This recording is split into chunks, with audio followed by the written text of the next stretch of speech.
कच्छ जिला के अंजार तालुका के खेड़ोई गांव में गौ सेवा के लिए कथा चल रही है। ये कथा के अंदर गुजरात के मुस्लिम आगेवान हाजी जुम्मा रायमा साहब को स्पेशल बुलाया था। हाजी जुम्मा रायमा साहब के साथ मोहम्मद आगरिया भी हाजिर रहे थे। सभी ग्रामजनों ने और व्यासपीठ के मुख्य वक्ता जीतू बापू ने मुस्लिम आगेवान हाजी जुम्मा रायमा साहब का सम्मान किया था। ये मौके पर गुजरात के मुस्लिम आगेवान हाजी जुम्मा रायमा साहब ने क्षत्रिय समाज की देश के लिए बलिदान, शूरवीरता, लोगों की रक्षा करना, स्त्रियों की रक्षा करने का इतिहास में बहुत बातें हैं, वो अपने उद्बोधन में की और समाज की सराहना की। हाजी जुम्मा रायमा साहब ने बताया कि गौ हत्या बंद होनी चाहिए और गौ को राष्ट्रीय प्राणी घोषित करना चाहिए। अपने भाषण में हाजी जुम्मा रायमा साहब ने आगे कहा, भारत का मुस्लिम समाज सहयोग करेगा। गौ हत्या के नाम पर राजकारण और हिंदू मुस्लिम नहीं होना चाहिए। गौ हत्या बंद हो और गौचर ज़मीन पर जो 2 पैर वाले बैल का कब्जा है वो भी खाली कराना चाहिए। ऐसी बात करी और समग्र क्षत्रिय समाज से मिली मोहब्बत के लिए सभी का शुक्रिया हाजी जुम्मा रायमा साहब ने अदा किया। आगे देखिए राजपूत समाज की कथा में मुस्लिम आगेवान हाजी जुम्मा रायमा साहब का लेक्चर। ये मौके पर हाजी जुम्मा रायमा साहब ने गौ सेवा के लिए अपनी ओर से 21,000 रुपये दिए थे। देखिए पूरा वीडियो।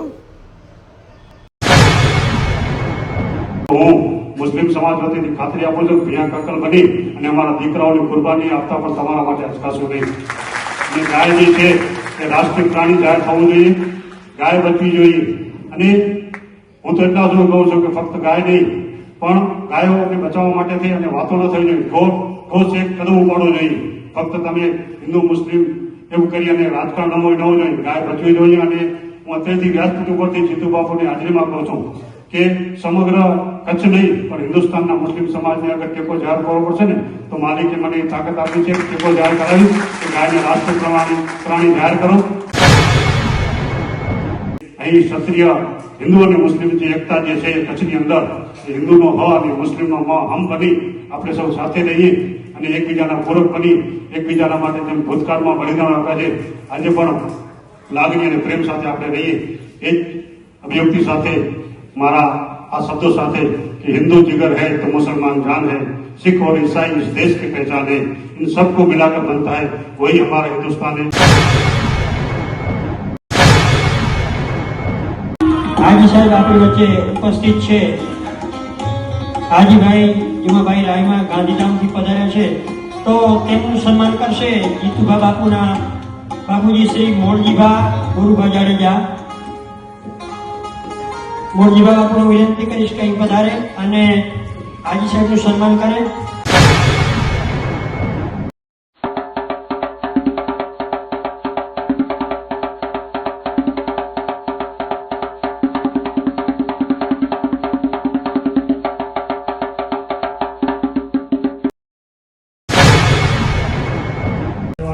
બાબતે જેની કથાનું આયોજન કરી અને અમને સૌને અહીંયા આમંત્રણ આપી અને ઉપસ્થિત રહેવાનો મોકો આપ્યો તે બદલ હું આદરણીય જીતુ બાપુને ખૂબ ખૂબ હું એમનો આભાર વ્યક્ત કરું છું અને આવી કથાની અંદર અમને પણ આશીર્વાદ લેવાનો મોકો આપ્યો।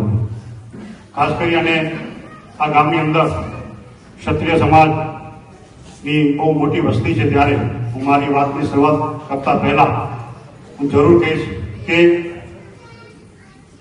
એક એવી શૂરવીર જ્ઞાતિ જેમણે હંમેશા લોકોની રક્ષા કરી છે, દેશની રક્ષા કરી છે, ગાયોની રક્ષા કરી છે, મંદિરની રક્ષા કરી છે અને પર કાજે જેમણે પોતાના અનેક બલિદાનો આપ્યા છે અને એનો ઇતિહાસ ભરપૂર સાક્ષી અને ગવાહી આપે છે એવી આજની આ જ્ઞાતિ વચ્ચે મને ઉપસ્થિત રહેવાનો અને આપ સૌના દર્શન કરવાનો મોકો આપ્યો તે બદલ ફરીથી આપ સૌનો ખૂબ ખૂબ આભાર માનું છું।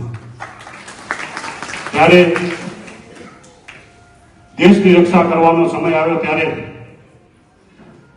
મારા ભાવનગરના કુશકુમારજી ગોયલ સાહેબે અને એમના કહેવા મુજબ આ દેશના તમામ રાજા મહારાજોએ આજે આપણે જોઈએ કે 2 ફૂટ જગ્યા માટે માણસો ખૂન કરી નાખતા હોય છે, ત્યારે એક પળનો વિલંબ કર્યા વગર હજારો ગામડાઓ, હજારો કરોડોની મિલકતો આ દેશને સમર્પિત કરી અને લોકશાહી સ્થાપિત આવડું મોટું બલિદાન મને લાગે છે. એવી જ રીતે જ્યારે સ્ત્રીઓની રક્ષા કરવાની વાત આવે ત્યારે આપણે વીર અબડાસાની અંદર પોતાના દેશની નથી પણ પાકિસ્તાનથી આવેલી દાદી સુમરીઓ જે પોતાની ઇજ્જત બચાવવા માટે થઈ અને જ્યારે વીર અબડાનું શરણું લે છે અને કહે છે કે અમારી ઇજ્જત ત્યાંથી એક પાકિસ્તાનથી જે ત્યાંનો જવાબ કોઈ પણ શુભ હથિયાર હશે એની નિયત ખરાબ થઈ છે અને અમારી ઇજ્જત લેવા માંગે છે, ત્યારે વીર અબંગે કીધું કે સામે સૈન્ય બહુ મોટું છે, હું લડવા નહીં જાઉં એવી વાત ન કરી, પણ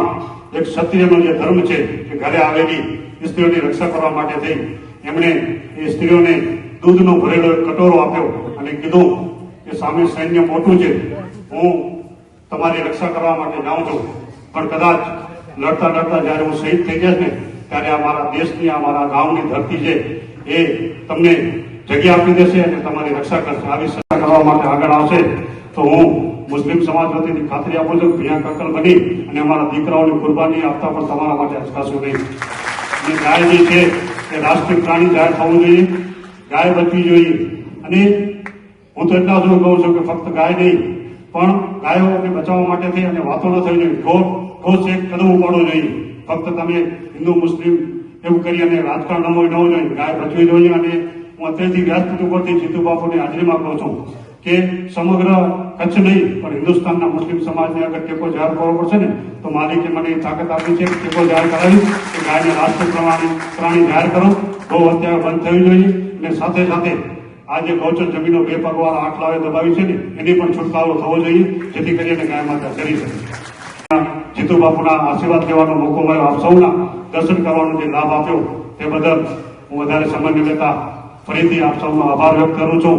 અને ઉપસ્થિત હું બાપુની વ્યાસપીઠ ઉપરથી વિનંતી કરીશ કે અહીં ક્ષત્રિય હિન્દુ અને મુસ્લિમ જે એકતા જે છે કચ્છની અંદર હિન્દુનો હ અને મુસ્લિમનો મ હમ બની આપણે સૌ સાથે રહીએ અને એકબીજાના પૂરક બની એકબીજાના માટે જેમ ભૂતકાળમાં બલિદાન આપ્યા છે આજે પણ લાગણી અને પ્રેમ સાથે આપણે રહીએ.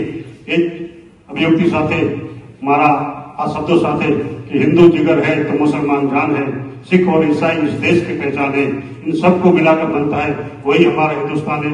जय हिंद, जय भारत, खूब खूब आभार. Thank you. અમારે સતત એમના ઘરે જવાનું થતું હોય છે, અમારે મળવાનું થતું હોય છે.